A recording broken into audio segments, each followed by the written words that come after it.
Bonjour à tous, donc on se retrouve aujourd'hui dimanche pour le petit bonus. Alors le petit bonus, c'est essayer de reprendre ce qui est dit dans les recettes plus calmement et de vous expliquer pourquoi j'utilise ça plutôt qu'autre chose. En gros, déjà aussi, je pense que je ferai une vidéo incessamment sous peu pour vous expliquer en fait pourquoi je suis passée à l'alimentation vivante, comment, parce qu'en fait je suis allée faire un stage et je pensais pas vraiment que ça allait devenir mon mode de fonctionnement et en fait ça a été tellement bluffant ce stage. Donc c'est avec Irène Grosjean, je tiens à le préciser parce que je trouve que c'est vraiment quelqu'un d'exceptionnel et ça a tellement été bluffant en fait. Voilà, pour les gens qui étaient là-bas, qui avaient des pathologies, pour moi qui n'avais pas de pathologie, mais qui quand même me sentait un bien-être et une énergie qui montait de jour en jour. Donc voilà, ça je pense que je ferai une vidéo vraiment pour vous expliquer tous les bienfaits de l'alimentation vivante, sachant quand même qu'en période de confinement sanitaire, donc face à un virus, c'est quand même hyper important, c'est-à-dire d'abandonner complètement l'alimentation industrielle, tout ce qui est sucre, tout ce qui est farine, et se tourner vers une alimentation la plus naturelle possible, la plus équilibrée possible, donc avec les choses qui nous conviennent, c'est-à-dire que notre organisme va être capable d'assimiler, sachant justement que voilà, on assimile mieux et on traite mieux ces virus si on a une alimentation en général saine et naturelle, si on ne consomme pas de médicaments, puisqu'on sait que les médicaments en fait affaiblissent le système immunitaire. Donc, je pense aussi aux enfants, puisque en ce moment, beaucoup de familles sont confinées avec leurs enfants. Donc j'espère que d'une manière générale, vous avez tous abandonné les produits industriels, plein de sucre, plein de farine, plein de produits toxiques. Et en fait, il y a un truc tout simple à faire, c'est vraiment laisser des grandes corbeilles de fruits à disposition des enfants, toute la journée, sans restriction. Voilà, et ils les mangent quand ils ont envie de les manger. S'ils les mangent à midi, juste avant de se mettre à table, ben, tant pis.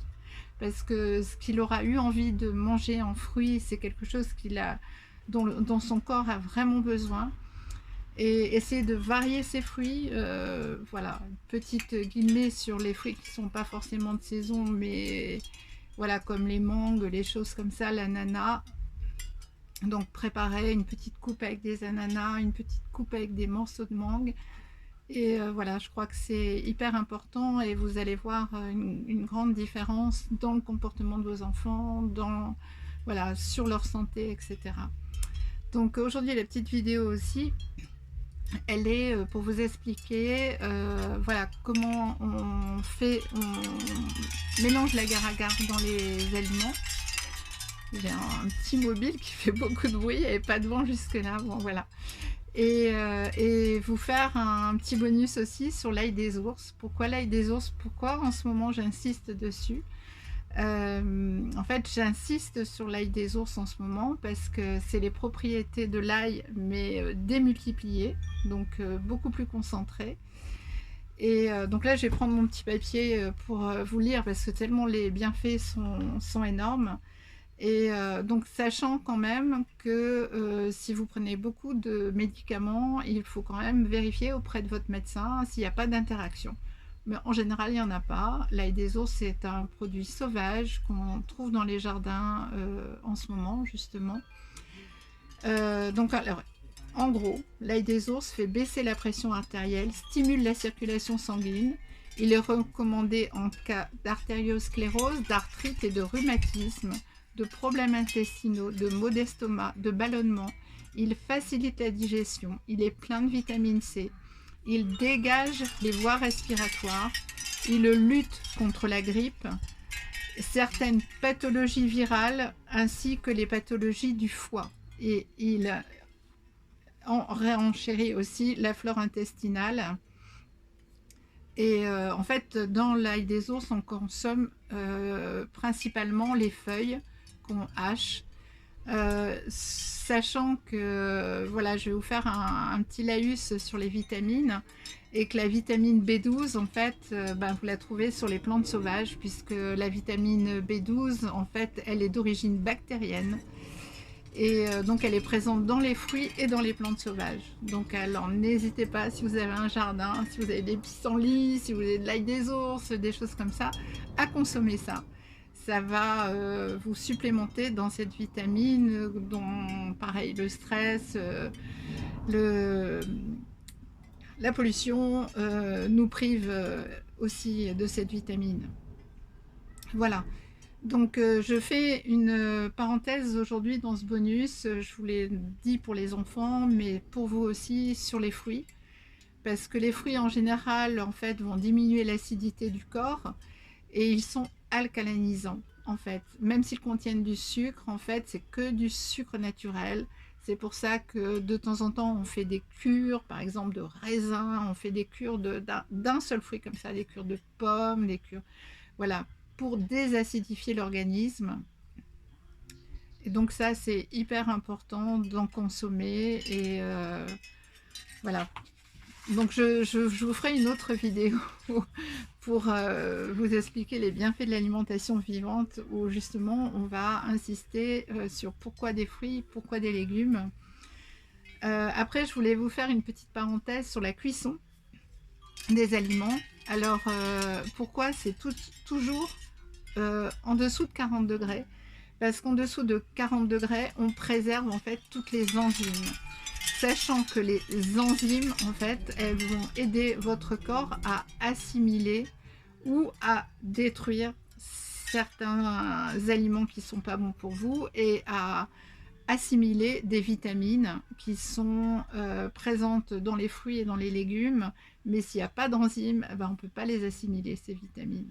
Donc si vous mangez toujours cuit et très cuit, comme dit Irène Grosjean, si vous mangez cuit, vous êtes cuit. Voilà. Donc sachant que de 40 à 75 degrés, alors au-dessus de 40 degrés, il y a destruction de toutes les enzymes. De 60 à 75, on détruit la vitamine C. De 90 à 95, on détruit principalement, hein, parce qu'il y a d'autres choses qui sont détruites, la vitamine B et la vitamine E. À partir de 110 degrés, on a une oxydation de toutes les vitamines liposolubles, c'est-à-dire la A et la D. Et à plus de 120 degrés, on a la destruction de toutes les autres vitamines, c'est-à-dire le E, le PP, le B2, en fait, tout ce qui est antioxydant, etc. Donc, sachant que la destruction des enzymes, du coup, va empêcher l'assimilation des vitamines et la dégradation et l'élimination des substances nocives qui se retrouvent du coup stockées dans l'organisme et souvent dans les tissus gras, ce qui donne en général, voilà. Après, je voulais aussi en profiter, puisqu'on est dans les vitamines, dans les cuissons, tout ça, pour vous faire la petite parenthèse du micro-ondes. Sachant qu'il y a le professeur Joyeux qui a fait une étude sur des souris. Voilà, je ne suis absolument pas contre les études, pas pour les études sur les animaux, bien sûr, bien au contraire, je trouve ça lamentable.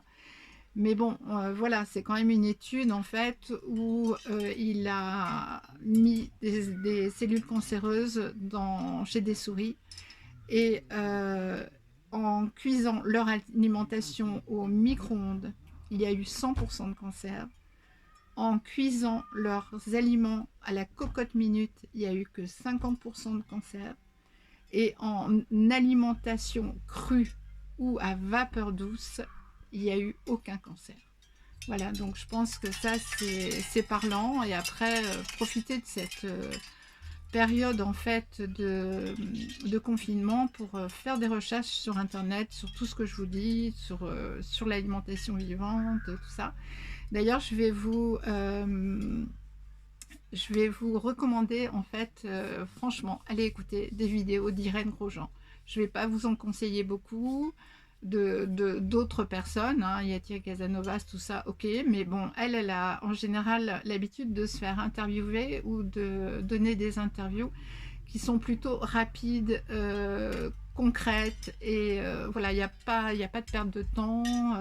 Voilà, moi, pour avoir fait un stage avec elle, je peux vous dire que c'est extraordinaire, mais vraiment, et sa vitalité, elle a 90 ans cette année, et elle est dans une forme olympienne, voilà, à faire des stages tout le temps. Bon, là, je pense qu'il y a une petite parenthèse pendant cette période de confinement, mais sinon, elle en donne dans pas loin d'ici, pas loin de Arles, et sinon au Maroc.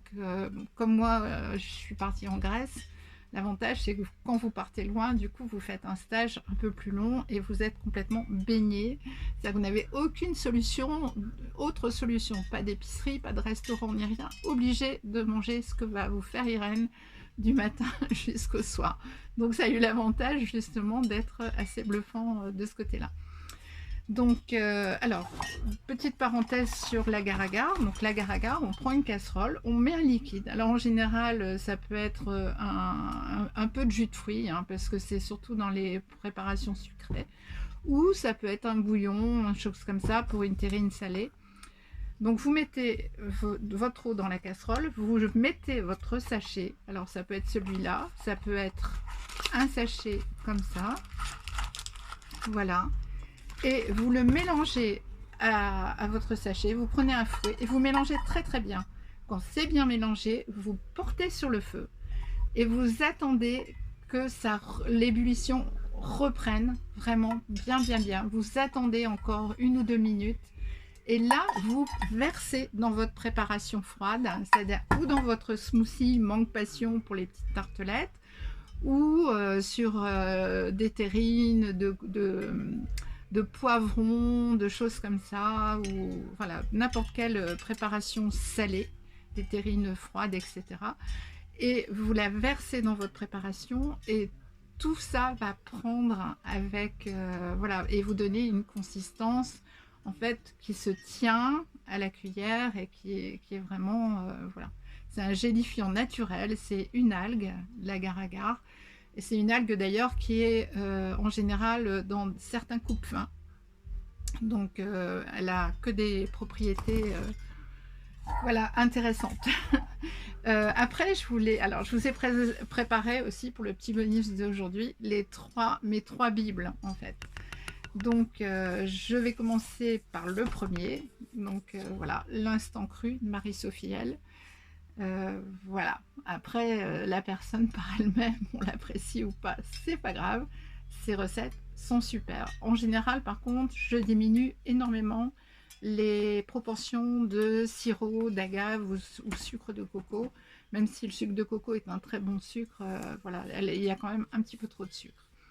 Après, vous avez ces petits livres-là qui sont faits par Miguel Barthéléry, qui est un médecin oncologue en fait, qui assiste maintenant Irène Grosjean dans tous ses stages, parce que ben voilà, déjà il amène le côté scientifique et en plus voilà, lui pareil, il a fait un stage, il a été tellement bluffé qu'il a voilà, il s'est éloigné de son laboratoire de recherche et il s'est mis aussi dans l'alimentation vivante.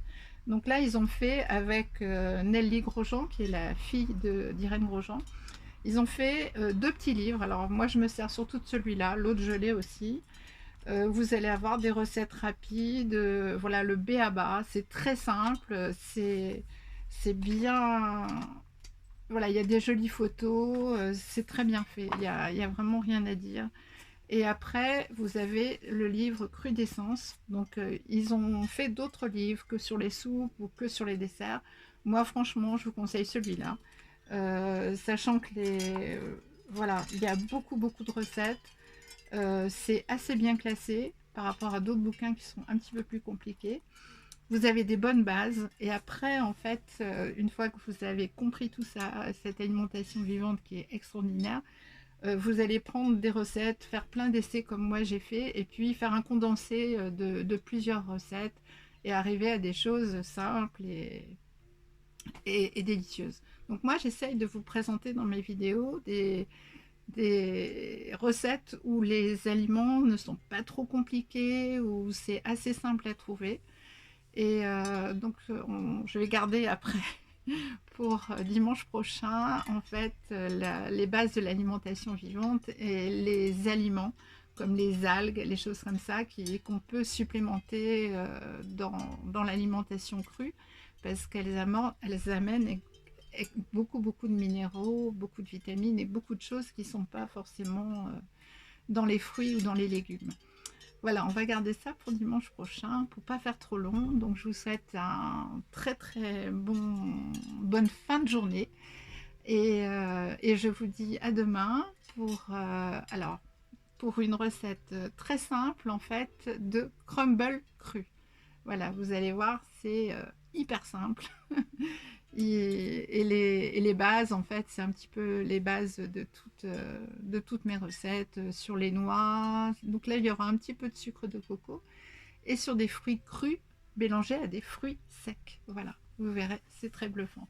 Voilà, je vous souhaite une très bonne fin de journée et surtout prenez bien soin de vous. À demain.